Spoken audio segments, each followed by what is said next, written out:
Magandang araw sa ating lahat, no. Ituturo ko ngayon kung paano makapasok sa Microsoft Office 365. Type mo ng Microsoft Office 365 at saka i-click Microsoft Office 365. Ayan. At join.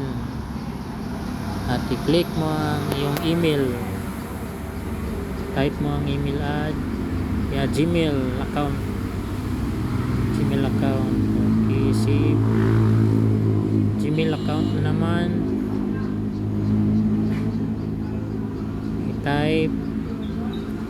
Tapos save.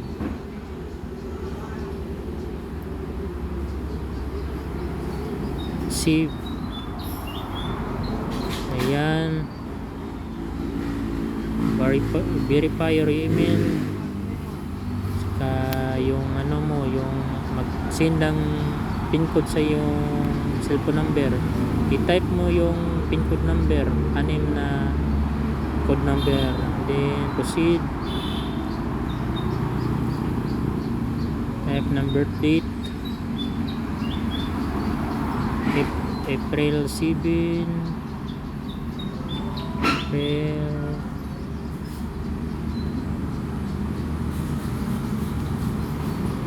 April 7, 1993.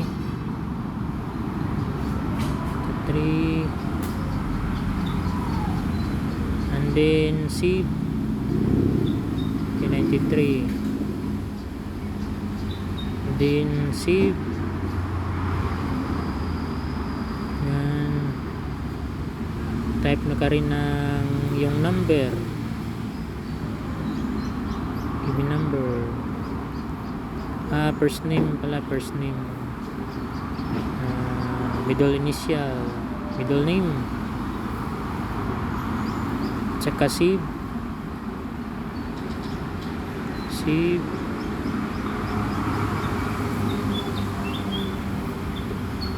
Okay, wait for processing. Okay, proceed.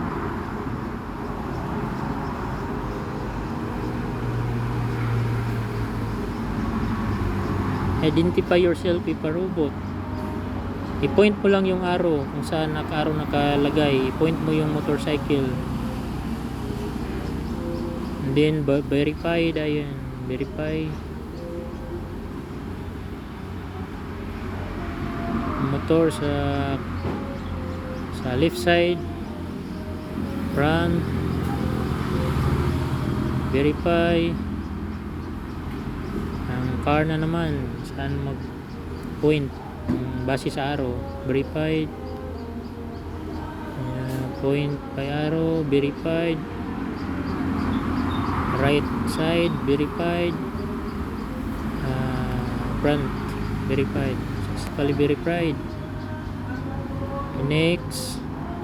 Wait for processing. Okay. Nakapasok na tayo sa Microsoft 365 Developer Program. Ito na yung email, yung page pala ng Microsoft Office 365. And then type mong first name, birth date na naman. Okay. I-click mo lang. Okay. And then project Teams, Microsoft Teams pala. Okay, proceed. Others.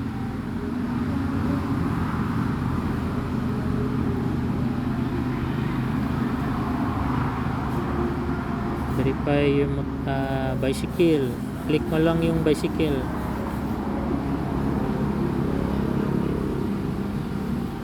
Saan yung may blank na may bicycle? Click. Verified.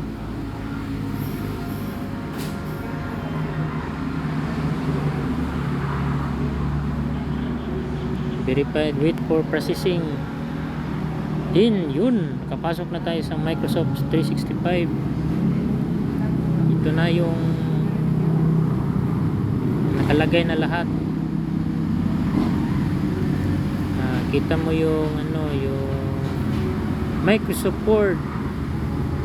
Meron siyang Microsoft Word, PowerPoint, Excel, reports, data, Excel, file Excel.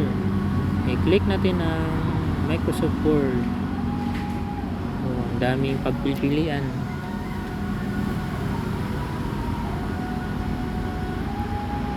Microsoft Word, type ka lang dito. Type ka lang anong i-type mo. Kahit anong i-type mo, type ka lang dito sa, kung magamit ka ng Microsoft Word, save mo kung saan mo i-save. Control S mo lang.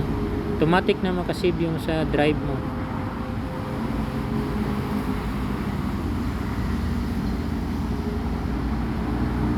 Okay, balik naman tayo.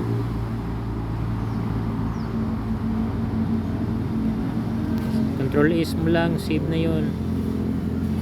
Balik naman tayo doon sa Microsoft 365 page.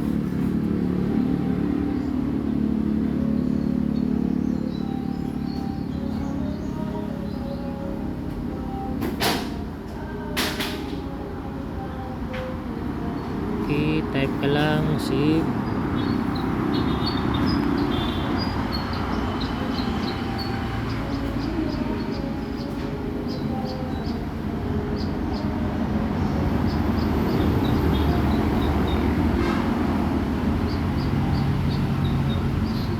Wait for processing dahil mahina yung signal.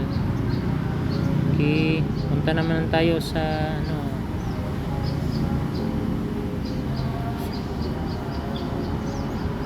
PowerPoint naman tayo. Gagawa ka ng PowerPoint, click na lang PowerPoint. Punta ka naman sa Excel. Dito makasave yung save mo kanina sa yung PowerPoint. Gawa ka lang ng PowerPoint, nandyan na lahat yung yung file, yung pagpipilian mo para magawa ng report. Click ka lang at Excel, meron na, tapos ng PowerPoint meron na Excel.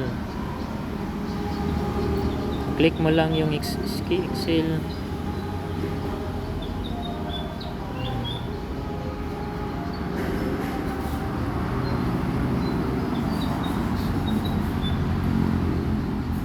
Meron ding Excel file, maraming pagpipilian. Yan lang, salamat.